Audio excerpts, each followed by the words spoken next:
4 ఉంగరాలు, 2 చెవి కమ్మలు. విలువ ఎంతుంటుంది? మనం చేయించుకునేదాన్ని బట్టి కనీసం 20,000 ఉంటుంది. కొంచెం ధర అనుకుంటే 1,00,000. మరీ డైమండ్స్ అనుకుంటే ఓ 10 లక్షలు. ఇంకా అనుకుంటే 1 కోటి రూపాయలు. ఇంతకన్నా ఊహించుకోలేం. సెలబ్రిటీలు ధరించేవైతే 5-6 కోట్ల వరకు ఉంటాయనుకుంటాం. అదే ప్రియాంక చోప్రా ధరించిన 4 ఉంగరాలు, 2 చెవి కమ్మల విలువ 53 కోట్ల రూపాయలట. ఆస్కార్ అవార్డ్స్ ఫంక్షన్ లో వైట్ కలర్ డ్రెస్ లో మెరిసిన ఈ బాలీవుడ్ బ్యూటీ రెడ్ కార్పెట్ పై హాట్ పోజులు కూడా ఇచ్చింది. ఈ బ్యూటీ రైట్ హ్యాండ్ కు 2 రింగ్స్, లెఫ్ట్ హ్యాండ్ కు 2 రింగ్స్ ఉన్నాయి.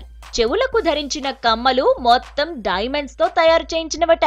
అత్యంత నాణ్యమైన, ప్రపంచంలోనే లభించే అరుదైన డైమండ్స్ గా చెబుతున్నారు. ఇక డైమండ్స్ లేడీస్ ఫేవరెట్ అంటూ పోస్ట్ చేసింది. డైమండ్స్ వాల్యూనే ఇంతుంటే అమ్మడి దగ్గర బంగారం ఇంకెన్ని ఆభరణాలున్నాయో అని ఆశ్చర్యం వ్యక్తం చేస్తున్నారు.